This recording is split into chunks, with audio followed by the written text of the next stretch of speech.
পরাধীন ভারতের শিক্ষার যে কটা টপিক আছে আমাদের এসএলএসটি সিলেবাসে তার মধ্যে লাস্ট আছে সার্জেন্ট পরিকল্পনা বা সার্জেন্ট রিপোর্ট। এর আগের এই অধ্যায়টা মোটামুটি কোনো কিছুই বাদ দিনই করা হয়েছে। খুব ইম্পর্টেন্ট একটা বিষয়, এখান থেকে কয়েকটি প্রশ্ন আসার মতন আছে। শরীরটা একটু ঠিক নেই, প্রথমেই আমি ক্ষমা চেয়ে নিচ্ছি।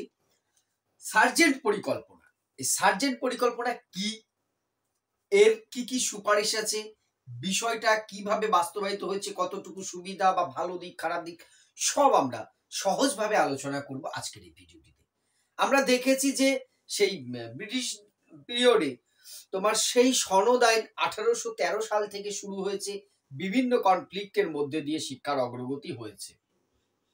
লাস্ট আমরা এইভাবে আস্তে আস্তে আস্তে আস্তে আমরা তোমার যে ওয়ার্ধা পরিকল্পনা অর্থাৎ 1937-38 থেকে 19 সময়কালটার কথা বলেছি, যে দেশে একটা প্যারালালি যে 7টি প্রদেশে জাতীয় কংগ্রেস সরকার গঠন করেছিল শাসন সংস্কারের মধ্যে দিয়ে 1935-এ, তার ফলে কি হলো, একটা আলাদা রকম শিক্ষা ব্যবস্থার কিন্তু দিক দিশা পেল। এবার ব্রিটিশরা ভারতে মাঝে মধ্যে যে শিক্ষা সংস্কার করেছে তার মেইন প্রভাবিত কিন্তু তাদের ইংল্যান্ডে বিভিন্ন সময় শিক্ষার সংস্কার হয়েছে। বেশিরভাগ সংস্কার হয়েছে কখন, যখনই তোমার যে কোনো যুদ্ধ কোনো সংকট এসে একটা দেশের মানে শিক্ষার ফাঁক ফোকরটা ক্রাইসিস পিরিয়ডে দেখা যায়। ব্রিটিশরা জাতিগতভাবে কিন্তু প্রথমত রক্ষণশীল, তারা নিজেদের পুরনো অতীত ঐতিহ্য সংস্কৃতি যা আছে সেটাকে আঁকড়ে রাখতেই পছন্দ করে। তার প্রকৃষ্ট উদাহরণ, এখনো গণতন্ত্র আসলেও তারা রাজ পরিবারকে মাথায় করে রাখে। কারণ একটাই, তাদের দেশে তারা নিজেদের খুব বেশি সংস্কারের পক্ষে নয়, আমাদের ভারতীয়দের মতন নই যে সবকিছু ভুলে যেতে পারি আমরা জাস্ট নিজেকে মডার্ন দেখানোর জন্য, এটা কিন্তু নয়। কিন্তু তোমার যে দ্বিতীয় বিশ্বযুদ্ধের সময় দেখা গেল কি তাদের কিছু সংস্কার প্রয়োজন, সেই যুদ্ধের সময়কালেই সেই রকমই সময়ে তাদের দেশে 1944 সালে শিক্ষা সংস্কারের জন্য একটা আইন আসে। এটা কিন্তু ইংল্যান্ডে, কিন্তু জানতে হবে প্রেক্ষাপটটা। সেটা হচ্ছে, আমরা ইতিহাসে হয়তো পড়েছ, বাটলার আইন। এই বাটলার আইনের বলে 1944-এ অর্থাৎ স্বাধীনতা যুদ্ধোত্তর পরিস্থিতি, দ্বিতীয় বিশ্বযুদ্ধ থেমে যাবার মধ্যেই কিন্তু এই বাটলার আইন কাজ শুরু করে, যার যে সুপারিশগুলো, এবং বাটলার আইন চালু হয় 1944-এ। এবার যখনই ব্রিটিশরা ইংল্যান্ডে তাদের দেশে শিক্ষা সংস্কার হয়েছে, তখনই দেখা গেছে ভারতেও তার প্রভাব পড়েছে। তারা ভারতের যেহেতু ব্রিটিশদের কলোনি ছিল, উপনিবেশ ছিল, তারা কি করেছে, ওই দেশে শিক্ষা সংস্কার হলে সাথে সাথে তার কিছুদিন পরেই এই দেশেও শিক্ষা সংস্কারের একটা তোমার যে প্রয়োজন অনুভব করেছে বা করেছে। ঠিক এই বাটলার আইন যখন ওদেশে কার্যকরী হওয়ার মতন অবস্থা, তখন দ্বিতীয় বিশ্বযুদ্ধ চলাকালীনই 1943 সালে আমাদের দেশের ব্রিটিশ সরকার যারা দায়িত্বে ছিলেন তারা কি করলেন, সিএবি, আমরা জানি সিএবি তখন গঠিত হয়ে গেছে আগে। সিএবি এর পুরো ফুল ফর্ম কি জানো তোমরা? আমি জানি প্রত্যেকেই, central advisory board of education, কেন্দ্রীয় শিক্ষা উপদেষ্টা পর্ষদ। Central advisory board of education, কেন্দ্রীয় শিক্ষা উপদেষ্টা পর্ষদ। এটা হচ্ছে কি, এখনো এই সংস্থাটির কিন্তু অস্তিত্ব রয়েছে। যাই হোক, এই সিএবি কে দায়িত্ব দিল যে যুদ্ধোত্তর পরিস্থিতিতে, অর্থাৎ যুদ্ধ থেমে গেলে, তখনও যুদ্ধ চলছে, যুদ্ধোত্তর পরিস্থিতিতে ভারতবর্ষের শিক্ষা, এই দেশের শিক্ষার সংস্কারে কি কি মানে পদক্ষেপ নেওয়া যায় তা নিয়ে একটা রিপোর্ট তৈরি করো। সেই সময় সিএবির কেন্দ্রীয় শিক্ষা উপদেষ্টা পর্ষদের যে উপদেষ্টা ছিলেন, মেন চেয়ারে বসেছিলেন, তার নাম ছিল স্যার জন সার্জেন্ট। এর উপদেষ্টা ছিলেন স্যার জন সার্জেন্ট। এর নামে কিন্তু সার্জেন্ট পরিকল্পনা, আমরা আসছি সার্জেন্ট। তিনি কি করলেন, এই বিষয়ে তিনি বিভিন্ন শিক্ষা প্রতিষ্ঠান সংস্থা, বিভিন্ন রাজ্যের প্রাদেশিক সরকারের কাছ থেকে মানে এর অভিজ্ঞতা নিলেন। তাছাড়া আগের যে আইনগুলো ছিল আমাদের, মন্টেগু চেমসফোর্ড সংস্কার বলো, তারপরে হার্টগ কমিটি রিপোর্ট বলো, বুনিয়াদী শিক্ষার রিপোর্ট বলো, এই সমস্তগুলো তিনি খতিয়ে দেখলেন যে ভারতবর্ষে একেবারে নতুন কিছু করা যাবে না, যা আছে তার ভিত্তিতে আমাকে তো এগোতে হবে। এটাই তো নিয়ম, একটা পুরনো বাড়ি রিনোভেট করব, তার ভিত্তি দেখে নিয়ে তবে তো এটার উপরে ছাদ কতটুকু করা যাবে। সেটা একেবারে ভেঙে ফেলে করলে সেটা আলাদা, কিন্তু একটা দেশের শিক্ষা পুরো শেষ করে দিয়ে নতুন করে শুরু করা যায় না। তাই তিনি এই রিপোর্টগুলো ভালো করে দেখে কি করলেন, 1944-এই তোমার যে প্রস্তাব দিলেন, এবং 1944 সালে তার এই রিপোর্টটা কিন্তু কি হলো, গৃহীত হলো। এবং 1943-ই বলতে পারি, কারণ 44-এর একদম শুরুতেই জানুয়ারিতে, 1944-এর জানুয়ারিতে এই সার্জেন্ট পরিকল্পনা বা সার্জেন্ট কমিটির রিপোর্ট প্রকাশিত হয়। এই যে রিপোর্টটা তিনি সরকারের কাছে দিলেন এই ভারতের শিক্ষা সংস্কারের উদ্দেশ্যে, সেটাই এই সার্জেন্ট পরিকল্পনা বা সার্জেন্ট রিপোর্ট নামে পরিচিত। সার্জেন্ট পরিকল্পনা বা সার্জেন্ট রিপোর্ট নামে পরিচিত। সার্জেন্ট পরিকল্পনা বলা যায়, সার্জেন্ট রিপোর্ট নামেও উল্লেখ করা হয়েছে। এই নামেই তার রিপোর্টটা প্রকাশ করলেন বা প্রতিবেদনটা দিলেন। এর আসল নামটা কি ছিল? Report on post war. এর প্রকৃত রিপোর্টের যে শিরোনামটা কি ছিল? রিপোর্ট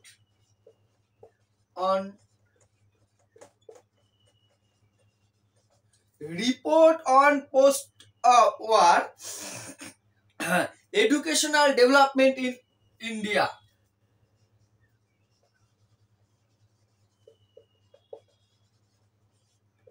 এডুকেশনাল ডেভেলপমেন্ট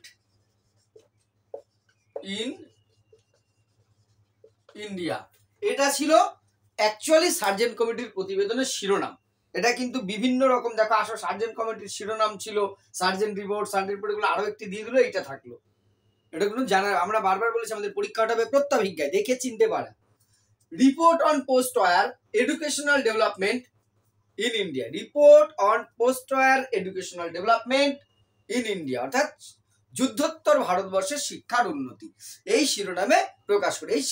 তার এই সার্জেন্ট রিপোর্টের অন্যতম যেটা গুরুত্বপূর্ণ দিক, প্রথমেই তিনি যেটা বললেন যে আমাদের এই শিক্ষার উদ্দেশ্য হবে আগামী 40 বছরের মধ্যে, আগামী 40 বছরের মধ্যে ভারতের শিক্ষাকে কি ইংল্যান্ডের শিক্ষার সমতুল্য করে নাও। কত বছরের মধ্যে? বলছে আগামী 40 বছরের মধ্যে, অর্থাৎ 1944-এ তার রিপোর্ট দিচ্ছে, তাই তো? তাহলে 1984 সালের মধ্যে কি করতে হবে?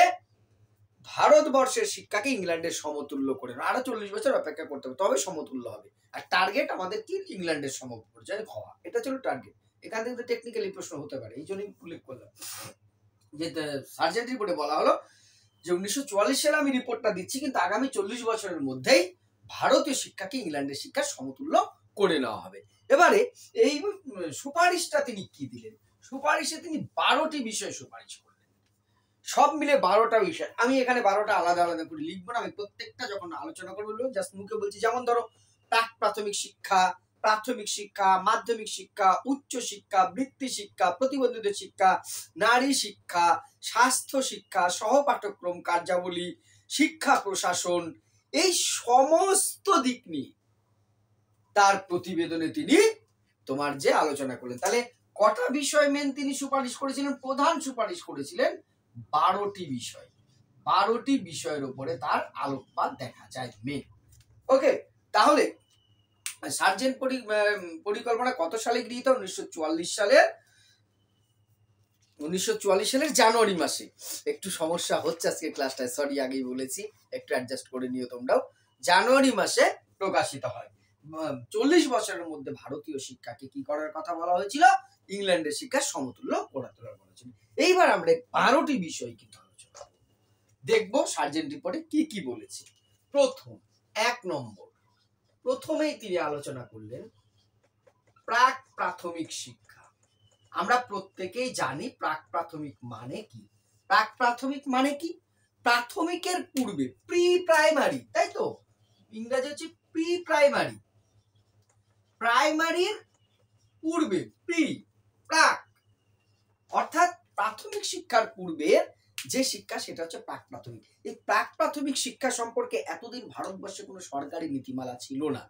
যেটুকু যা প্রচলিত ছিল সেটা বেসরকারি উদ্যোগে। এই প্রথম কোন সরকারি নীতিতে কি করা হলো? প্রাক প্রাথমিক শিক্ষাকে কিন্তু গুরুত্ব দেওয়া হলো বা প্রাক প্রাথমিক শিক্ষার কথা বলা হলো। এই প্রাক প্রাথমিক শিক্ষার সম্বন্ধে কি বলা হলো? যে 3 থেকে 6 বছর বয়সী, 3 থেকে 6 বছর বয়সী শিশুদের এই প্রাক প্রাথমিক শিক্ষা প্রদান করা হবে। 3 থেকে 6 বছর। গ্রামে শহরের দিকে পৃথক নার্সারি স্কুল প্রতিষ্ঠার সুপারিশ করা হয়। শহরে নার্সারি স্কুল প্রতিষ্ঠা করা হবে। আর গ্রামের দিকে কি হবে? গ্রামের ক্ষেত্রে বলা হচ্ছে যে বুনিয়াদী স্কুল বা প্রাইমারি যে শিক্ষা আছে তার সাথেই একটা দুটো ক্লাস জুড়ে দিতে হবে, যেটা আছে না প্রাইমারি স্কুলে ইনফ্যান্ট একটা ক্লাস হয়, অনেকে ছোট ওয়ান বলে সেটাকে, সেখানে কোনো বয়স লিমিট নেই, যে বসে থাকতে বাচ্চারা, একটা সিস্টেম আছে। এখন তো অঙ্গনওয়াড়ি টড়ি হয়েছে, আর এগুলোর ভরসা এখন সাধারণ মানুষও খুব কম থাকছে, দুর্ভাগ্যজনক হলেও সব জায়গায় প্রাইভেট স্কুল, কেজি স্কুল, এই সমস্ত স্কুলগুলো হয়ে গেছে। তো স্বাভাবিকভাবে বলছে 3 থেকে 6 বছর শিশু শিখবে। আর এই বিদ্যালয়গুলো গ্রামে প্রাথমিকের সাথে জুড়ে দেবে, শহরে কি নার্সারি স্কুল তৈরি করা হবে। আর যে শিক্ষক হবে বেশিরভাগই কি হবে?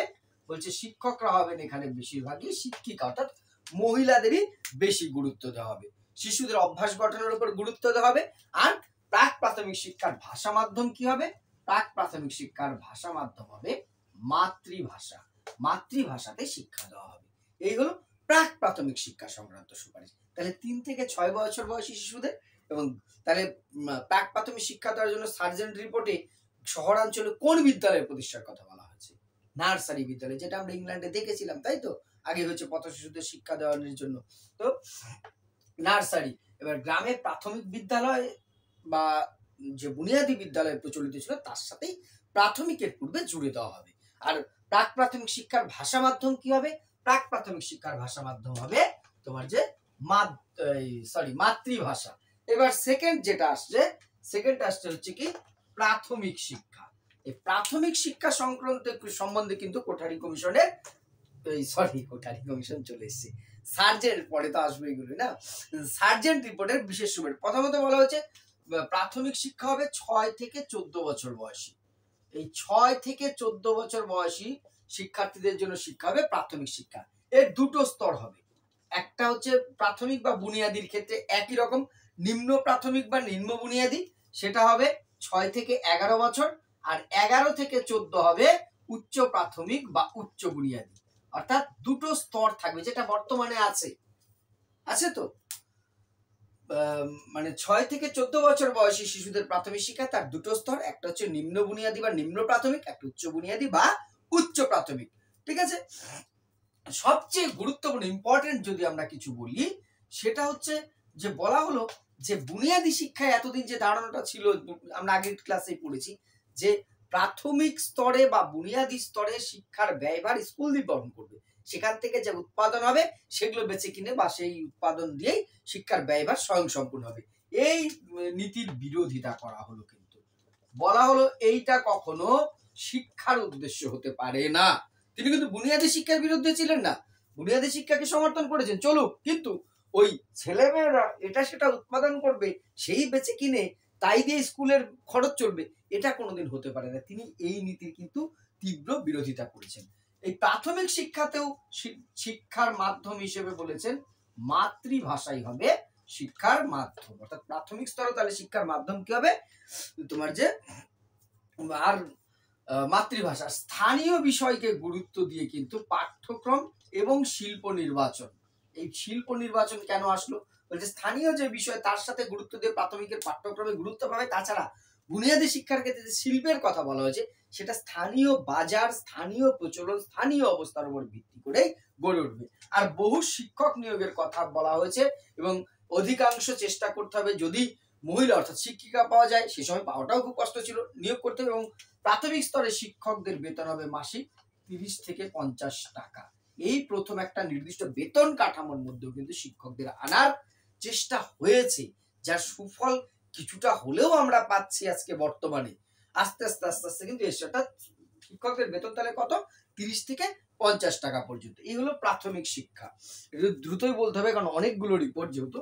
এইবার আসছে মাধ্যমিক শিক্ষা সংক্রান্ত কমিশনের সুপারিশ, এই রিপোর্টে কি বলা হয়েছে। এই সবচেয়ে যদি কিছু ইম্পর্টেন্ট প্রাক প্রাথমিকের পরে আমরা দেখি, সেটা হচ্ছে মাধ্যমিক শিক্ষা সংক্রান্ত। এই সার্জেন্ট রিপোর্টে মাধ্যমিক শিক্ষার একটা আলাদা ধারণাই তৈরি করা হয়েছে। মাধ্যমিক শিক্ষাকে স্বয়ং সম্পূর্ণ শিক্ষার করার কথা বলা হয়েছে। স্বয়ং সম্পূর্ণ করার কথা। মাধ্যমিক শিক্ষা কি স্বয়ং সম্পূর্ণ নয়? নিশ্চয়ই ছিল। কমিশন বলল এতদিন মাধ্যমিক শিক্ষাকে কি বলা হতো বলতো? বিশ্ববিদ্যালয়ে প্রবেশের জন্য শুধুমাত্র একটা শিক্ষা, অর্থাৎ মাধ্যমিক যে একটা আলাদা স্তর, এখানে শুধু পরীক্ষার উপর গুরুত্ব দেওয়া হতো এবং কিভাবে ইউনিভার্সিটিতে উচ্চ শিক্ষার সুযোগ গ্রহণ করতে পারবে সেইটাই যেন গুরুত্ব দেওয়া হতো। এই মাধ্যমিক শিক্ষার যে একটা আলাদা অস্তিত্ব আছে এটাকে স্বীকারই করা হতো, কারণ মাধ্যমিক বিদ্যালয়গুলো কার আন্ডারে ছিল? ইউনিভার্সিটি বিশ্ববিদ্যালয়ের আন্ডারে ছিল। ফলে তাদের যেন একটা মানে ওই ছাট জিনিস আর কি বাদ চলে গেছে, এরকম একটা ব্যাপার। এর কোনো গুরুত্ব ছিল না। সেটাই বলেছে কমিশন যে শুধুমাত্র তোমার যে বিশ্ববিদ্যালয় স্তরে মানে উপযোগী হিসেবে শিক্ষার্থীদের গড়ে তোলার জন্য একটা শিক্ষা চলবে, এটা কখনোই হতে পারে না। আরেকটা যেটা বললেন, এটা নিয়ে আমরা কি করব? সমর্থন করব না বিরোধিতা করব? নিজেরাই বলো। যে কম শিক্ষার্থী কিন্তু উচ্চ শিক্ষার সুযোগ পাবে। কম শিক্ষার্থী উচ্চ শিক্ষার সুযোগ পাবে মানে এই প্রথম কোয়ালিটি এডুকেশনের কথা বলা হয়েছে। এতদিন যা শিক্ষা ছিল সব ছিল কি কোয়ান্টিটি। কোয়ালিটি এডুকেশনের কথা কিন্তু প্রথম বলা হলো সেই অর্থে যে ওই উচ্চ শিক্ষা শুধু সংখ্যায় বাড়ি লাভ নেই, যেটা আমাদের দেশ রাজ্যে এখন চলছে। খাও দাও, মিড ডে মিল যাও, মানে এত পার্সেন্ট আমার স্বাক্ষর হয়ে গেছে, অথচ 9 এর ছেলে রেজিস্ট্রেশন করতে যাচ্ছে, হাতে নিজের নাম লিখে নিয়ে গেছে। কিরে দেখি হাতে নিজের নাম লেখা। হ্যাঁ, তো বলতেই পারো স্যার আপনারা ব্যর্থ, 100 বার ব্যর্থ। শিক্ষক হিসেবে ব্যর্থ না হলে আজকে সমাজের এই অবস্থা হয় নাকি? আমরা প্রতিটা মুহূর্তে ব্যর্থ, কিন্তু সিস্টেম আরো খারাপ। যাই হোক, সে নিয়ে পরে কোনোদিন বলবো। বলছে উচ্চ শিক্ষায় শুধু দলে ভারী করে লাভ নেই। অল্প শিক্ষার্থী কলেজ বিশ্ববিদ্যালয়ে আসুক 10-15%, বাকিরা কোথায় যাবে? বাকিরা বিভিন্ন রকম বৃত্তি শিক্ষার সুযোগ দিন। এইটা আমি মনে করি এক হিসেবে কিন্তু খারাপ বলেননি। দলে ভারী করে এখন যেটা হচ্ছে কলেজ ইউনিভার্সিটিতে ভিড় বাড়ছে, কোয়ালিটি এডুকেশন কোথায়? খুব দুঃখজনক হলেও প্রচুর নম্বর হচ্ছে, কিন্তু সাবজেক্টের ভিড় তৈরি হচ্ছে না। সবাই তোমাদের মতন এতটা ডিপলি পড়ার আগ্রহ রাখছে না, পড়ছে না। তাহলে এই যে কম উচ্চশিক্ষার সুযোগের কথা, বাকিদের কি বলেছেন? বৃত্তি শিক্ষার সুযোগ দানের কথা বলা হয়েছে। এইটা কিন্তু একটা খুব। এবার এতদিন এর সাথে সাথে কি বুনিয়াদী শিক্ষা চালু আছে। এই বুনিয়াদী শিক্ষায় যারা তোমার যে শিক্ষা করছে, নিম্ন বুনিয়াদী শিক্ষা শেষ করে তারা কিন্তু সাধারণ বিদ্যালয়ে চাইলে চলে আসতে পারবে। তারা চাইলে সাধারণ বিদ্যালয়ে চলে আসতে পারবে এবং দুটোকে সমান মর্যাদায় কিন্তু দেওয়া হবে। বুনিয়াদী শিক্ষা এবং সাধারণ শিক্ষা দুটো একই মর্যাদায়। বুনিয়াদী শিক্ষা শেষ করে শিক্ষার্থীরা চাইলে পরের স্টেপে সাধারণ শিক্ষাও নিতে পারে।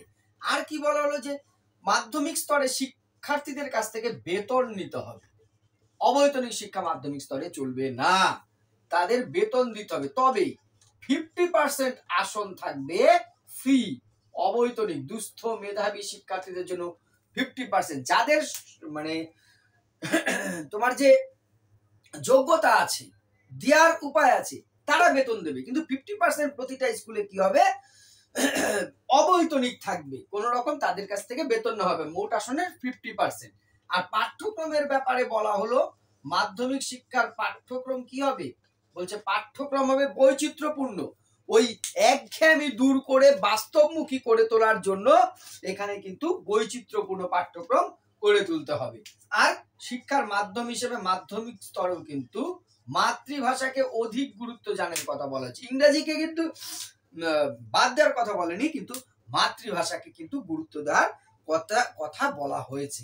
এইবার এই মাধ্যমিক শিক্ষার খুব গুরুত্বপূর্ণ দুটি বিষয় তিনি বলেছেন যে 2 রকম স্কুল স্থাপন হবে। এক হচ্ছে টেকনিক্যাল আর একটা হচ্ছে একাডেমিক। ঠিক আছে? এক হচ্ছে একাডেমিক স্কুল হবে একটা, আর একটা হবে টেকনিক্যাল স্কুল। এই 2 রকম বিদ্যালয় স্থাপন করার কথা বলেছে, একাডেমিক আর টেকনিক্যাল। একাডেমিক স্কুল কি বলছে? এইটাই মোটামুটি মনে করে থিওরিটিক্যাল ক্লাস হবে, যারা উচ্চ শিক্ষায় যাবে তাদের জন্য একরকম। এখানে বিশুদ্ধ আর্টস এবং সায়েন্স শিক্ষা দেওয়া হবে, পিওর মানে বিশুদ্ধ জ্ঞানের শিক্ষা দেবে, শুধুমাত্র তাত্ত্বিক। আর টেকনিক্যাল জ্ঞানটাই শুধু তাত্ত্বিক বা থিওরিটিক্যাল নয়। টেকনিক্যাল শিক্ষায় কি হবে?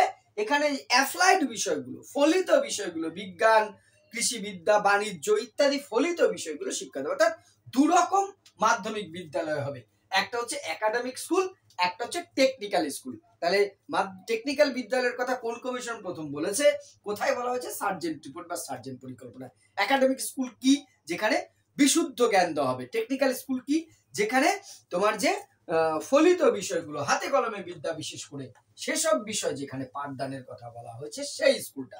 এইবার 4 নম্বরে যেটা আসবে সেটা হচ্ছে উচ্চশিক্ষা। উচ্চশিক্ষা সম্বন্ধেও কিন্তু কমিশনের সুপারিশ ছিল বেশ চমকপ্রদ। উচ্চশিক্ষার ব্যাপারে প্রথমে বললাম ভর্তির নীতি কি হবে? কঠোর ভর্তি নীতির কথা বলা হয়েছে। আমি আগেই বলেছি, হচ্ছে 10 থেকে 15% মাধ্যমিক স্তরের শিক্ষার্থীদের উচ্চশিক্ষার সুযোগ হবে। সবাইকে কলেজে ভর্তি করে গুতগুতি করে লাভ নেই। নিয়ে আসো ক্রিম বাছাই করে, তাদেরকে কাজে লাগাও, উচ্চশিক্ষা দাও, তারা দেশ সমাজ নিজের ব্যক্তি সমস্ত কিছুর উন্নতি করবে। সবাইকে ভিড় করার দরকার নেই। এইটা হচ্ছে তোমার সবচেয়ে বড় ব্যাপার। আর যেটা বলা হচ্ছে দরিদ্র অথবা মেধাবী যারা আছে, দরিদ্র অথচ মেধাবী, তাদের কি উচ্চশিক্ষায় সাহায্য করা হবে। তাদের যেন পয়সা বা অর্থ যেন উচ্চশিক্ষার পথে অন্তরায় বা বাধা হয়ে না দাঁড়ায়। এইটা আমি মনে করি যুগান্তকারী একটি পদক্ষেপ কমিশনের, খুব ঠিক আছে। আর তোমার সবচেয়ে ইম্পর্টেন্ট যেটা, এর আগে যেটা ইন্টারমিডিয়েট ছিল 2 বছরের, এই ইন্টারমিডিয়েট স্তরটাকে তুলে দেওয়ার কথা বলা হলো। ইন্টারমিডিয়েট কোর্স থাকবে না। তাহলে এই 2 বছর কোথায় যাবে? বলা হলো এই 2 বছর কোথায় যাবে? এই 2 বছরের 1 বছর যাবে কলেজে স্নাতক স্তরে, আর 1 বছর স্কুলে, অর্থাৎ ইন্টারমিডিয়েট গাইড। 1 বছর এদিকে 1 বছর ওদিকে। তার ফলে কি হবে? কলেজ শিক্ষা মিনিমাম 3 বছর, 3 বছর হবে। কেন? এতদিন পাস করছে 2 বছর ছিল, 1 বছর পরে মিনিমাম 3 বছরের তোমার কিন্তু কলেজ স্তর শিক্ষা হবে। অর্থাৎ ইন্টারমিডিয়েট যে কোর্সটা আছে সেটা বন্ধ করে দিতে হবে, তুলে দেওয়ার কথা বলা হয়েছে। শিক্ষাদানের পদ্ধতি হবে ব্যক্তিকেন্দ্রিক, মানে শুধুমাত্র ওই ধরা বাঁধা গতে পাঠদান বা শিক্ষাদান না করে ব্যক্তিকেন্দ্রিক শিক্ষাদানের কথা কিন্তু বলা হয়েছে। ইন্ডিভিজুয়ালি, যেটা আমাদের সাইকোলজির খুব ইম্পর্টেন্ট একটা বিষয় বলা হয় শিক্ষা ক্ষেত্রে, ব্যক্তিতান্ত্রিক চিন্তা ভাবনা, সেটাকে কিন্তু এই ক্ষেত্রে গুরুত্ব দেওয়ার কথা বলা হয়েছে শিক্ষা ক্ষেত্রে। ব্যক্তিগত আর কি, শিক্ষায় গবেষণা সুযোগ দান বা গবেষণার মানকে বৃদ্ধি করার কথা বলা হয়েছে। শুধুমাত্র তাত্ত্বিক জ্ঞানে আবদ্ধ না থেকে শিক্ষার্থীদের মধ্যে যে গবেষণা, তারা যাতে কোনো একটা বিষয় নিয়ে রিসার্চ করতে পারে, সেইটার কথা বলা হয়েছে। আর কি, আরেকটা বলবো বেতন। এইটাও কিন্তু খুব ইম্পর্টেন্ট একজন শিক্ষক হিসেবে বলবো। সেই সময় শিক্ষক মানেই একটা ছেঁড়া জামা, পাঞ্জাবি পরে, ধুতি পরে যাচ্ছে, বাড়িতে চাল নেই, ছেলে অসুস্থ, মেয়ের বিয়ে দিতে পারছে না, কন্যাদায়গ্রস্ত পিতা। শিক্ষকের এই চিত্রটাই ছিল সেই দিন। বলছে অধ্যাপকদের যদি দিন না গোনানো হয়, তাদের বেশি করে বেতন শুধু নয়, সামাজিক স্বীকৃতি যদি না দেওয়া হয়, সামাজিক মর্যাদা বৃদ্ধি না হলে ভালো শিক্ষার্থীরা অধ্যাপনায় আসবে কেন? আর যদি ভালো শিক্ষার্থীরা শিক্ষকতায় না আসে, তাহলে ভালো ছাত্র কারা তৈরি করবে? কারণ শিক্ষকতা এমন একটা পেশা, ডাক্তার, ইঞ্জিনিয়ার, উকিল, নেতা, চোর, মন্ত্রী সবই শিক্ষকরাই তৈরি করে। অর্থাৎ শিক্ষক যদি ব্যর্থ হন বা যোগ্য না হন, তাহলে টোটাল সিস্টেমটাই একটা দেশ বা রাষ্ট্রের ভেঙে পড়বে। এটা হচ্ছে কথা। আর একটা গুরুত্বপূর্ণ সুপারিশ যেটা উচ্চশিক্ষা সম্বন্ধে, সেটা হচ্ছে যে ইংল্যান্ডে ইউনিভার্সিটি গ্র্যান্ট কমিটি ছিল, কমিশন নয় কিন্তু, ইউনিভার্সিটি গ্র্যান্ট কমিটি বলে একটা উচ্চশিক্ষার উন্নতির জন্য একটা কমিটি ছিল। বলছে সেই রকম অনুকরণে ভারতবর্ষ একটা এইরকম সংস্থা তৈরি করতে হবে যারা বিশ্ববিদ্যালয় স্তরের উন্নতি করবে। জানি আমরা পরে আমাদের দেশে ইউজিসি তৈরি হয়, যেটা আজও বর্তমান সমস্ত কলেজ বিশ্ববিদ্যালয়কে রেকগনাইজ করা থেকে শুরু করে আর্থিক অনুদান সমস্ত কিছু ইউজিসির উপরে নির্ভর করে। সেই রকম ইউনিভার্সিটি গ্র্যান্ট কমিটি যেটা ইংল্যান্ডে ছিল, সেই রকম করার কথা বলা হয়েছে।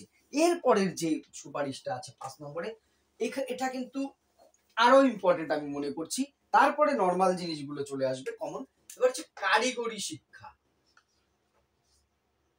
বা বৃত্তি শিক্ষা। ঠিক আছে, কারিগরি শিক্ষার ব্যাপারে কমিশনের সিদ্ধান্ত বা কমিশন চলে আসছে। সার্জেন্ট রিপোর্টের যে সুপারিশ, তা ছিল সত্যিই খুব মানে চমকপ্রদ বলবো না, মানে যুগ উপযোগী, সময় উপযোগী 4 রকমের কর্মী তৈরির সুপারিশ করেছে। 4 রকমের কর্মী হবে, কি কি সেগুলো দেখবো। প্রথমে বলেছে প্রধান কর্মী, মানে কারিগরি কর্মী বা গবেষণা কর্মী তৈরি হবে। এরা কোথায় শিখবে? এরা শিখবে বিভিন্ন কারিগরি শিক্ষার স্নাতকোত্তর প্রতিষ্ঠানে, অর্থাৎ আইআইটি যেটা আমরা দেখছি, এই ধরনের কিছু উচ্চশিক্ষা প্রতিষ্ঠান তৈরি হবে দেশে, যেখানে কি মানে গবেষণাধর্মী বিভিন্ন বিষয়ে শুধু উৎপাদন কর্মী তৈরি নয়, এরা হবে দেশের অ্যাসেট, বিজ্ঞানী, কোনো বিষয় গবেষণা করবে, এই ধরনের কর্মচারী তৈরি হবে। সেইটা হচ্ছে তোমার যে প্রধান গবেষণা, সেটা স্নাতকোত্তর উচ্চশিক্ষার প্রতিষ্ঠান হবে। বি বলা হচ্ছে ফোরম্যান যারা হবে, ঠিক আছে, মানে এই যে ফোরম্যান যারা, তাদের শিক্ষার জন্য কি হায়ার টেকনিক্যাল স্কুল তৈরি হবে। তাদের শিক্ষার জন্য হায়ার টেকনিক্যাল স্কুল, উচ্চ বিদ্যালয়,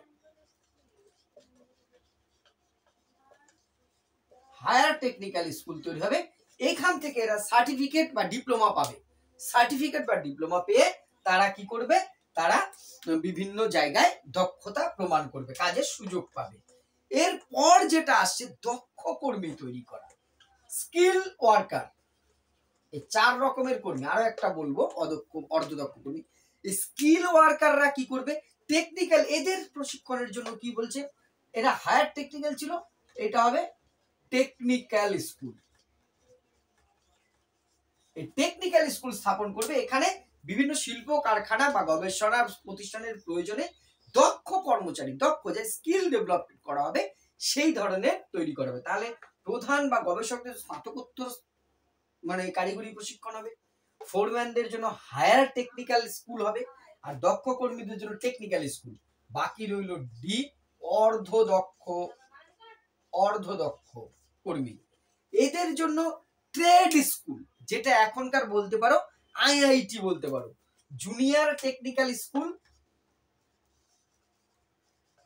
ঠিক আছে, জুনিয়র টেকনিক্যাল স্কুল অথবা ট্রেড, বিভিন্ন ট্রেড। আইটিআই যারা পড়ে কোন ট্রেডে ভর্তি হয়েছে বলে না, কেউ কার্পেন্টার, কেউ ওয়েল্ডার, ঠিক সেরকম বলেছে এখানে অর্ধদক্ষ, মোটামুটি স্কিল করার মতন শিক্ষার্থী তৈরি হবে। তাহলে কারিগরি শিক্ষার প্রতিষ্ঠান কর্মচারীদের বা কর্মীর জন্য কটি ভাগ বলেছে সার্জেন্ট রিপোর্ট? 4টি। প্রধান বা গবেষণা, ফোরম্যান, সহযোগী, তাই তো, তারপর হচ্ছে দক্ষ কর্মী, অদক্ষ কর্মী, 4টে প্রতিষ্ঠানের নামও বললাম। এইবার আসবো আমরা কারিগরি শিক্ষার পথে, পরে 12টার মধ্যে 5টা হলো সবে। এবার বয়স্ক শিক্ষা।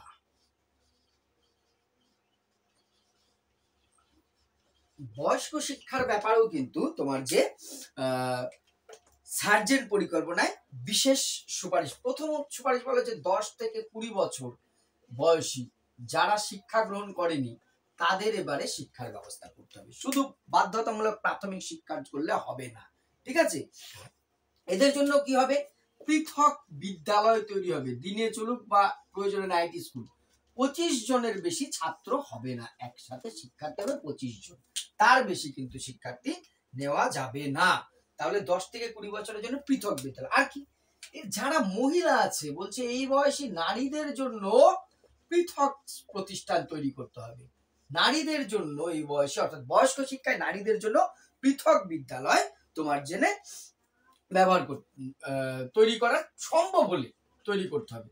আর উপকরণ বলছে বয়স্ক শিক্ষা সাধারণ ধরাবাঁধা গতে শিক্ষা দিলে বয়স্করা শিক্ষা ইন্টারেস্ট হবে না, তাদের জন্য সংবাদপত্র, তারপরে অন্যান্য বেতার যদি ব্যবহার করা যায়, সে সময় তো টেলিভিশন এরকম ছিল না, যদি সম্ভব হয় অন্যান্য যা মডেল, লোকনৃত্য, লোক সংস্কৃতি, সেগুলো তাদের বাস্তব জীবনের উপযোগী করে দেওয়ার জন্য বিভিন্ন কিছু ব্যবহার করে বয়স্কদের শিক্ষার ব্যবস্থা করতে হবে, ঠিক আছে। আর কি বলছে, বিভিন্ন সমাজসেবী সংস্থাকে বয়স্ক শিক্ষায় অংশগ্রহণ করাতে হবে। বিভিন্ন যে তোমার যে সমাজসেবী সংস্থা আছে যারা বিভিন্ন বিষয়ে কাজ, তাদের অংশগ্রহণ করাতে হবে। আর বলছে বয়স্ক শিক্ষার উপযোগী গ্রামে গ্রামে, পাড়ায় পাড়ায় প্রয়োজন হলে গ্রন্থাগার, লাইব্রেরি তৈরি করতে হবে, যাতে করে শিক্ষার প্রতি কি হয়, আগ্রহ বাড়ে। এইগুলো বয়স্ক শিক্ষা। 6 নম্বর। 7 নম্বর যেটা আছে স্বাস্থ্য পাঠ বা স্বাস্থ্য ও শারীরিক শিক্ষা, আমি পুরোটা লিখলাম না। এই প্রথম কোন কমিশন ছাত্র মঙ্গলের ওপর এতটা গুরুত্ব দিয়ে প্রতিটা স্তরের শেষে শিক্ষার্থীদের স্বাস্থ্য পরীক্ষার কথা বলেছেন। প্রতিটি স্তরের শেষে কি স্বাস্থ্য পরীক্ষা। এইবার বলছে স্যার সেটা কি? সেইটা হচ্ছে ধরো প্রাথমিক শিক্ষা শেষ হলো, মাধ্যমিকে যাওয়ার আগে কি হবে, একটি শিক্ষার্থীর স্বাস্থ্য টেস্ট হবে, হেলথ চেক আপ হবে, সব ঠিকঠাক আছে তো, কোনো অসুবিধা নেই তো, দেখা হলো। মাধ্যমিক শেষ হলো, প্রাথমিক শেষ হলো, মাধ্যমিকে যা শেষে আবার উচ্চ মাধ্যমিক, উচ্চ শিক্ষা, প্রত্যেকটা স্তরে শিক্ষার্থীদের স্বাস্থ্য পরীক্ষা করবে। সেটা একটা সিআরসি মতন কিউরেটিভ রেকর্ড কার্ডে, সেটা তোমার যে এখন যে হোলিস্টিক রিপোর্ট কার্ড স্কুলে এসছে এবারে, ঠিক সেরকম জমা থাকবে। তাহলে কি তার কেস হিস্ট্রিটা থাকবে, তার কখন শারীরিক অসুবিধা আছে কিনা, কি হলো, সেইটা কিন্তু থাকবে। এইটা একটা খুব যুগান্তকারী সিদ্ধান্ত। আর কি, সরকারকে এর জন্য যত সম্ভব অধিক ক্লিনিক খুলতে হবে, যথেষ্ট সংখ্যক ক্লিনিক খোলার ব্যাপার। তাহলে প্রতিটি স্তরের শেষে কি স্বাস্থ্য পাঠের কথা, এই স্বাস্থ্য চেক আপের কথা কে বলেছে? সার্জেন পরিকল্পনায় সিআরসির কথা বলা হলো এবং ক্লিনিক চালু করার কথা বলা হয়েছে। 7টা গেল। 8 নম্বরে আমরা বলবো এবারে তোমার যে তাহলে শিক্ষণটা বলি, শিক্ষক প্রশিক্ষণ। এই বিষয়েও সার্জেন্ট রিপোর্টে তোমার যে বিস্তারিত বলা হয়েছে যে শিক্ষকদের পেশাগত মান, তাদের দক্ষতা যোগ্যতা বৃদ্ধি করতে গেলে কি করতে হবে, তাদের তোমার যে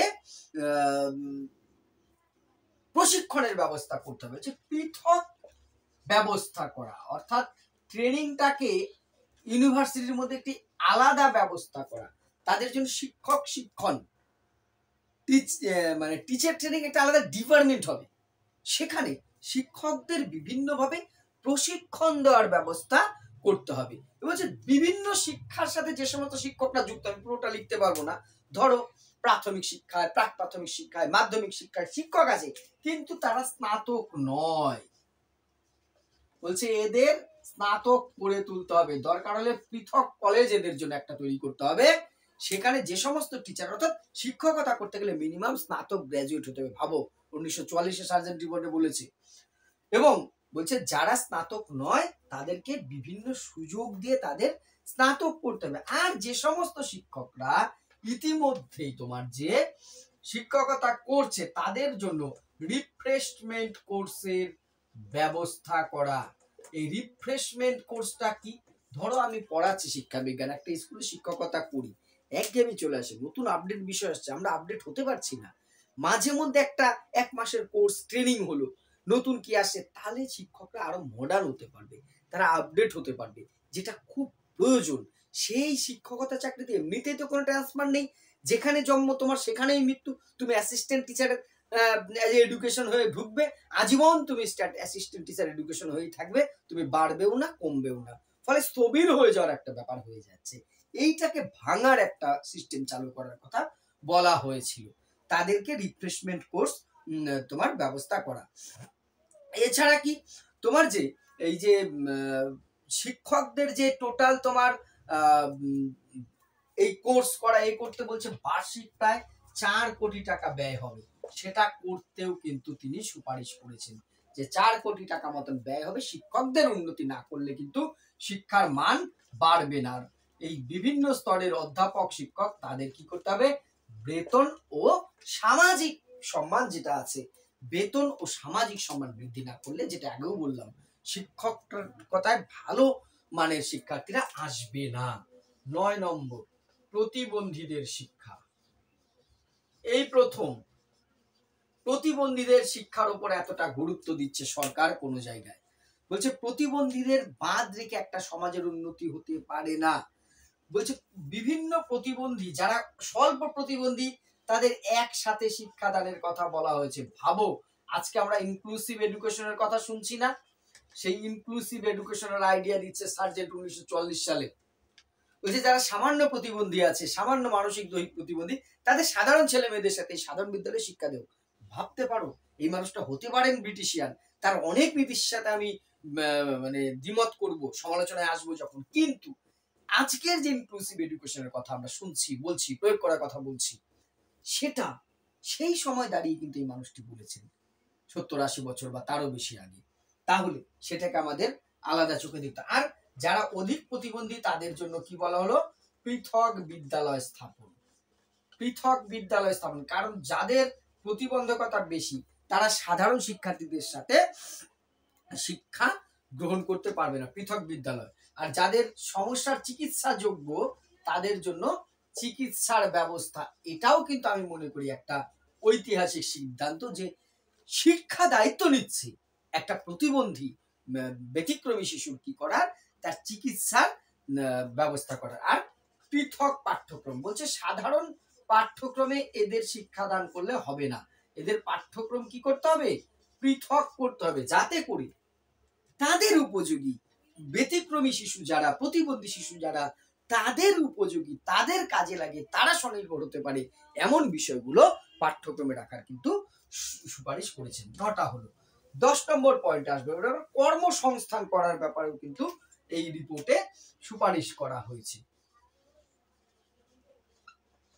বলছে কর্মসংস্থান সৃষ্টি করা, কিন্তু আমাদের শিক্ষা এমন ভাবে পরিচালিত হচ্ছে যার ফলে আমাদের দেশে কিন্তু কর্মসংস্থান তৈরি হচ্ছে না। আর শিক্ষিত হয়ে যদি কর্মসংস্থান না হয়, সে ব্যক্তি হতাশ হবে তা নয়, তাকে দেখে সে সফল হলে আরো কিছু মানুষ শিক্ষার প্রতি ইন্টারেস্টেড হবে। তাহলে প্রথমেই যেটা বললেন কমিশন, দেখো বলছেন এমপ্লয়মেন্ট এক্সচেঞ্জ চালু করা। ভাবো, এই সিদ্ধান্তগুলো শুধু ভাবো, এমপ্লয়মেন্ট এক্সচেঞ্জ চালু করার কথা, যেটা আমাদের ছিল এক্সচেঞ্জ কার্ড বলতাম, 8 পাস করে পরে মাধ্যমিক পাস করে করা যেত, আমাদের সময় 8 পাস, সেখান থেকে না কলে প্রচুর চাকরি হতো আগে। আমরা পাইনি, কিন্তু আমরা দেখেছি আমাদের সিনিয়ররা এক্সচেঞ্জ কল হতো মাঝে মধ্যে, অনেকে এক্সচেঞ্জ অফিসে যেটা একটু তদবির করতো, আমার কেন কল আসে না, বিভিন্ন জায়গায় চাকরি হয়েছে আগে। এই এক্সচেঞ্জ অফিসগুলো আমরা দেখেছি, তোমরা হয়তো শুনেছো, বিভিন্ন জায়গায় অফিস আছে, এসডিও সাব ডিভিশনে, কর্ম বিনিয়োগ কেন্দ্র।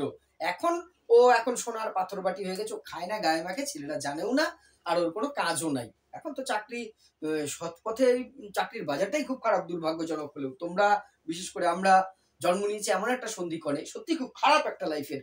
আজকে তোমরা পরীক্ষা দেওয়ার সুযোগ পাচ্ছ আজকে কতজনা 10-12 বছর পরে, খুব বাজে এটা। যাই হোক, তখনকার সময়ে কর্ম বিনিয়োগ কেন্দ্র বা এক্সচেঞ্জ অফিস চালু করার কথা বলেছে, যেখান থেকে কর্মের সুযোগ দেওয়া যাবে। এবং কারিগরি শিক্ষায় যারা শিক্ষার্থী, তাদের উৎপাদনমূলক কাজের সাথে যুক্ত করতে হবে। উৎপাদনমূলক কাজের সাথে যুক্ত করলে তাদের কি হবে, তারা প্রথম থেকে এই সমস্ত কাজে অ্যাক্টিভিটির সাথে যুক্ত হলে তারা তোমার সেই বিষয়টা কি করে উৎপাদন হয়, মার্কেটিং সম্বন্ধে জ্ঞান হবে, তারা শিক্ষা শেষে একটা স্বনির্ভর হয়ে উঠতে পারবে। আর প্রতিবন্ধীদের জন্য চাকুরির ব্যবস্থা করা, দেখো অনেকটা কিন্তু তোমার যেটা পজিটিভ থিঙ্কিং আমি মনে করি। যারা প্রতিবন্ধী আছে, ব্যতিক্রমী আছে, তাদের শিক্ষার কথার ব্যবস্থা করা হলো। বলছে শুধু শিক্ষা দিলে তারা কখনোই ইন্টারেস্টেড হবে না, তাহলে কি করতে হবে, তাদের উপযোগী শিক্ষার ব্যবস্থা যদি করতে পারি তবেই তোমার যে চলবে। তো এই জন্য কি বলা হলো, তোমার তাদের চাকুরির সুযোগের কথা বলা হলো। নেক্সট হচ্ছে তোমার যে সহপাঠক্রম, এইটাও কিন্তু মানে বেশ আধুনিক চিন্তা ভাবনায় মানুষ বলছে, শুধু পাঠ্যক্রম নয়, সহপাঠক্রমের ব্যবস্থা করতে হবে।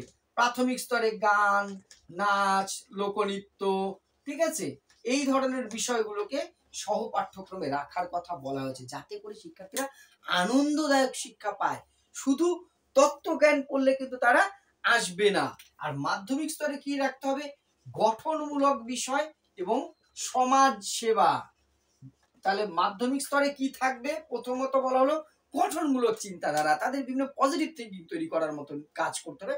আর সমাজ সেবা, এই সময় কিশোর বয়সে যদি তাদের মধ্যে সেবার মনোভাব তৈরি করে দেওয়া যায়, তারা কিন্তু একটা ভালো মানুষ হবে, নৈতিক চরিত্রের মানুষ হবে, সামাজিক বিকাশ ঘটবে। আর তরুণ তরুণীদের নিয়ে যুব দল গঠন করার কথা বলা হয়। এরা বিভিন্ন সামাজিক সমস্যার বিরুদ্ধে মানে সমাধানে এবং কোন অসামাজিক বিষয়ের বিরুদ্ধে এরা থাকবে, এরা যুবদল তৈরির চিন্তা ভাবনা হলো তরুণ তরুণদের নিয়ে। এই সকল সহপাঠক্রম থাকবে। লাস্ট পয়েন্ট আসবে, তারপরে আমরা সমালোচনা একটু আলোচনা করব। 12 নম্বর যেটা পয়েন্টে আমরা আসবো, শিক্ষা প্রশাসন। শুধুমাত্র তো এগুলো প্রতিষ্ঠা করলে হবে না, যে কোনো একটা কিছুর পরিচালনা নির্ভর করে সঠিক প্রশাসনের উপর। আমি একটা দামি গাড়ি কিনলাম, আমি চালাতেই জানি না, ডানে করে বাই করে গর্তে, তো দামি গাড়ি কেনার কোনো মানে রইল না। তাহলে প্রথম আমাকে কি করতে হবে? প্রথম আমাকে সেটা পরিচালনা জানতে হবে। যে কোনো প্রতিষ্ঠানে আজকাল, যদিও আমি শিক্ষা প্রতিষ্ঠানের কথা শুধুমাত্র বলছি না, বিভিন্ন জায়গাতেই ওই চেয়ারগুলোতে এমন অযোগ্য লোকেরা বসে আছে যার ফল সমাজ ভোগ করছে। রাজনীতির ঊর্ধ্বে উঠে আমি কথাটা বলছি, ন্যারো মাইন্ডে এই বিষয়টা কিন্তু ভাবলে চলবে না। সারা দেশ জুড়ে অযোগ্য লোকেরা যোগ্য চেয়ারে বসে থাকার ফলে সিস্টেম, সমাজ ব্যবস্থা, শিক্ষা ব্যবস্থা রন্ধে রন্ধে দুর্নীতি ঢুকে যাচ্ছে। ঠিক এই জায়গাটা কিন্তু আজ থেকে অনেক দিন আগে 1944 সালে ধরেছিলেন তোমার যে সার্জেন্ট। তিনি প্রথমে বলেন এই central advisory board of education এর ক্ষমতা বৃদ্ধি করতে হবে। একে ঠুটো জগন্নাথ করে সরকারের নিয়ন্ত্রণকে স্বশাসিত করে দাও। এর ক্ষমতা আকৃতি বৃদ্ধি করতে হবে, ঠিক আছে?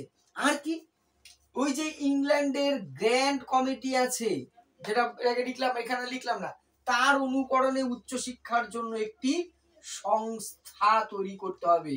আমরা জানি পরবর্তীকালে কি হয়, ইউজিসি তৈরি হয়েছিল কিন্তু সেই ধারণা নিয়েই পরবর্তীকালে, অর্থাৎ যে গ্র্যান্ড কমিটি ছিল সেই রকম একটি সংস্থা করতে হবে। আর কি বলছে, কেন্দ্র বা ভারত সরকার শেষ সময় যে ছিল এবং প্রদেশের যে সরকার বা প্রাদেশিক সরকার, তাদের যৌথভাবে শিক্ষা সংস্কার করতে হবে। দেখেছো ফেডারাল স্ট্রাকচার, এখন শুনি না ফেডারাল শিক্ষা কোন তালিকাভুক্ত? আমাদের ফেডারাল স্ট্রাকচারের মধ্যে রয়েছে, অর্থাৎ যুগ্ম তালিকাভুক্ত। রাজ্যেরও ক্ষমতা আছে, কেন্দ্রেরও ক্ষমতা আছে, সেটার কথা বলেছে। অর্থাৎ যৌথভাবে না আগালে শিক্ষা সংস্কার হবে না। এবার আরেকটা বলেন যে বিভিন্ন জায়গায় স্বায়ত্তশাসিত সংস্থা ছিল, তারা যে সমস্ত বিদ্যালয় পরিচালনা করছে, যদি তারা সফলভাবে করতে পারে তাদের উপরে আরো দায়িত্ব দাও, যদি তারা না পারে কেড়ে নিয়ে সরকার নিজে পরিচালনা করে। শিক্ষা নিয়ে ছেলে খেলা করা চলবে না। কত সময় উপযোগী সিদ্ধান্ত। বলছে স্বশাসিত সংস্থা যদি ভালো কাজ করে তাদের উপর চাইলে আরো দায়িত্ব দেওয়া যেতে পারে, কিন্তু যারা পরিচালনা করতে পারছে না শিক্ষা, তাদের থেকে সেটা তোমার যে কেড়ে নেওয়া হোক। নেক্সট হচ্ছে জনগণকে যুক্ত করা। এই জনগণকে যুক্ত করা, এটা কিন্তু একটা পজিটিভ সাইন। বলছে যে স্থানীয় এলাকার শিক্ষার প্রকৃত উন্নতি করতে গেলে সে এলাকার মানুষকে বাদ রেখে হবে না, সে তার প্রশাসনে স্থানীয় এলাকার যারা বিশিষ্টজন আছে তাদেরকে যুক্ত করতে হবে, তাদের নিয়ে পরিচালনা করলে বিদ্যালয়গুলো তোমার যে ভালো চলবে। আর যেটা একটু আগে বলছিলাম, অযোগ্য লোকেরা চেয়ারে বসেছে, বলছে যোগ্য স্থানে শিক্ষা প্রশাসনে কৃতি ও যোগ্য যে সমস্ত মানুষজন আছে সমাজের, তাদের বসাতে হবে। শুধুমাত্র পলিটিক্স বা ওই ইংরেজ ভারতে এটা ভেবে লাভ নেই। বিভিন্ন চেয়ারগুলোতে যোগ্য আর কৃতি ব্যক্তিদের যদি আমরা বসাতে পারি তবেই শিক্ষার উন্নতি হবে। এই ছিল সুপারিশ। সার্জেন্ট রিপোর্ট বুঝলাম, টেকনিক্যাল একাডেমিক সমস্ত কিছু। এবার এর কিছু ভালো দিক, কিছু খারাপ দিক একটু আলোচনা করব। এর ভালো দিক কি আছে, সার্জেন্ট রিপোর্টের মানে সমর্থন করার মতন, বা এই সার্জেন্ট রিপোর্টের গুরুত্ব কি, এর গুরুত্ব দেখবো আমরা। আবার ত্রুটি বা সমালোচনাও দেখব। প্রথমে তো যদি সার্জেন্ট রিপোর্টের অবদান বা গুরুত্ব দেখি, দেখো সকল স্তরের মানুষের কথা বলেছেন, তাই তো? এইটা কিন্তু আগে কোথাও বলা হয়নি। সকল স্তরের মানুষের শিক্ষা এবং অংশগ্রহণ, শুধু শিক্ষা নয়, প্রশাসনে কি বলেছেন যে সব স্তরের মানুষ যাতে অংশগ্রহণ করতে পারে প্রশাসনে, এটা এর আগে কখনো ভেবেছি আমরা? এই জায়গাটা কিন্তু গুরুত্ব পায়। তারপরে কি তোমার বাস্তব শিক্ষা প্রদান, এখানে কি বলা হয়েছে, শুধু পুঁথিগত না, পুঁথিগত শিক্ষা 15%, 10% শিক্ষার্থীরা নেবে, বাকিরা বাস্তব টেকনিক্যাল বিভিন্ন স্কুল প্রতিষ্ঠানে শিক্ষা নেবে, তারা বৃত্তিমুখী শিক্ষা নিয়ে জীবনে অগ্রসর হবে। নেক্সট, এই প্রথম কোথায় কি বলা হয়েছে, স্বাস্থ্য শিক্ষা, হেলথ চেকআপের কথা, সরকার শিক্ষার্থীদের জন্য আলাদা ক্লিনিক খুলবে। এই চিন্তা ভাবনা তো ভারতবর্ষে করাই যায়নি তার আগে, এইটা অবশ্যই সমর্থনযোগ্য, ঠিক আছে? আর কি, শুধুমাত্র কোয়ান্টিটি না দেখে কোয়ালিটি এডুকেশন, এখন একটা চ্যাপ্টার আছে না, আমার তোমাদের এমএতে পড়েছো বোধহয়, এখন চালু হয়েছে, গুণগত শিক্ষার কথা বলা হয়েছে। কোয়ালিটি এডুকেশন খুব ইম্পর্টেন্ট, সারা পৃথিবী জুড়ে এটা নিয়ে আলোচনা চলছে এখন। সার্জেন্ট রিপোর্ট সে সময় বলেছে যে শুধু সংখ্যা না বাড়িয়ে উচ্চ শিক্ষা হবে, গুণগত মানের উন্নতি করতে হবে। কোয়ালিটি এডুকেশনের কথা দিতে হবে, এটাও সমর্থনযোগ্য। আর তোমার যে বয়স্ক, নারী, তারপরে প্রতিবন্ধী, এই যে সমাজের এই স্তরের কথাটা এতদিন কেউ ভাবেইনি, এদের যে শিক্ষার ব্যবস্থা করেছে এটা কিন্তু একটা খুব সমর্থনযোগ্য, সাধুবাদ জানানো যায় যে তারা এই রিপোর্টে এই ধরনের কথা বলা হয়েছে। এবারে সমালোচনা প্রথমেই বলে দিয়েছে 40 বছর পরে ইংল্যান্ডের সমান আসবে। কেন 40 বছর, 4 বছরে নয় কেন? 40 বছর তো তোমরা টিকলাই না, তার 3 বছর পরে তো কেড়ে বললা। 40 বছর পর কেন আরো কম সময় নেওয়া হবে না? আমরা জানি সরকার 40 বছর বললে সেটা 100 বছর হয়ে যায়, এটা নিয়ম। 3 বছরের মধ্যে রাস্তা কমপ্লিট হবে, 13 বছর হয়ে যায়, তবু হয় না। এই তিক্ত অভিজ্ঞতা প্রতিটি ভারতবাসীর আছে। তো 40 বছর সময় নেওয়া হয়েছে, এটা একটা খুব দুর্ভাগ্যজনক। আর্থিক সংস্থান, এই যে এত সংস্কার করা হবে, এর আর্থিক সংস্থান বা অর্থ কোথা থেকে আসবে সে বিষয়ে কোনো স্পষ্ট ধারণা নেই, এটা একটা ত্রুটি। ইংল্যান্ডকে আমরা আদর্শ কেন মারবো? তাই তো কি বলেছে যে ইংল্যান্ডের অনুকরণে এই করো, ইংল্যান্ডের মতন হবে 40 বছরে, আমরা পিছিয়ে যাব না। ইংল্যান্ড যেন আমাদের একেবারে সবকিছু, ওটাই আমার ভারতবর্ষের একমাত্র লক্ষ্য। এই যে এটাই প্রমাণ করে দেয় তার যে যতই শিক্ষিত ব্যক্তি হন না কেন, তার মধ্যে কি আছে, তোমার যে পুঁথিগত শিক্ষা যতই থাকুক না কেন, তিনি ঔপনিবেশিক চরিত্রটা ভেতর থেকে সরাতে পারেন। তারপরে কি উচ্চ শিক্ষা সংকোচন, এই যে ভারতবাসী উচ্চ শিক্ষা গ্রহণ করবে তা তো সংকোচন হলো, কারণ 10 থেকে 15% বেশি শিক্ষার্থী বলেছে উচ্চ শিক্ষায় যাতে সুযোগ না পায় বা সুযোগ দেওয়ার প্রয়োজন নেই। তাহলে উচ্চ শিক্ষাটা কি হবে, তোমার সংকুচিত হচ্ছে। তারপরে তিনি প্রাথমিকে বাধ্যতামূলক শিক্ষার কথা বলা হয়েছে, এটা তো অবাস্তব। সেই সময় দাঁড়িয়ে ভারতবর্ষে বাধ্যতামূলক শিক্ষা সার্জেন্ট সাহেব নিজেও জানতেন এটা কখনোই হবে না, ঠিক আছে। তার ফলে তোমার যে এটাও সমালোচনার যোগ্য। যাই হোক, হাজার ত্রুটি হাজার সমালোচনা থাকলেও সার্জেন্ট রিপোর্ট তৎকালীন ভারতবর্ষের শিক্ষা প্রসারের জন্য কিন্তু যথেষ্ট ইতিবাচক দিক লেগেছে। তাহলে সার্জেন্ট রিপোর্ট কবে প্রকাশিত হয়? 1944 জানুয়ারিতে, জন সার্জেন্টের নেতৃত্বে, তাই তো। তাদের দেশে যে কমিটি ছিল তার অনুকরণ হয়েছে। মাধ্যমিক স্তরে 2টো বিদ্যালয় খেয়াল রাখতে হবে, কিন্তু একাডেমিক, টেকনিক্যাল, বৃত্তিমূলক স্তরে 4টে প্রতিষ্ঠানের কথা বলা হয়েছে, স্বাস্থ্য পাঠের কথা বলা হয়েছে। পজিটিভ দিকগুলো বেশি করে মনে রাখবে। এই অধ্যায়টা কিন্তু এরই সাথে আমাদের প্রাচীন ভারত থেকে শুরু করেছিলাম, বৈদিক শিক্ষা থেকে সার্জেন্ট এসে শেষ হলো 44 অব্দি। এরপর শুরু হবে 47 বা তার পরের পিরিয়ডে স্বাধীন ভারতের কমিশনগুলো। এই দুটোকে জোর দিচ্ছে, এখান থেকে প্রচুর প্রশ্ন আসবে। ভিডিওটি ভালো লাগলে অবশ্যই শেয়ার করুন, পাশে থেকো। ধন্যবাদ।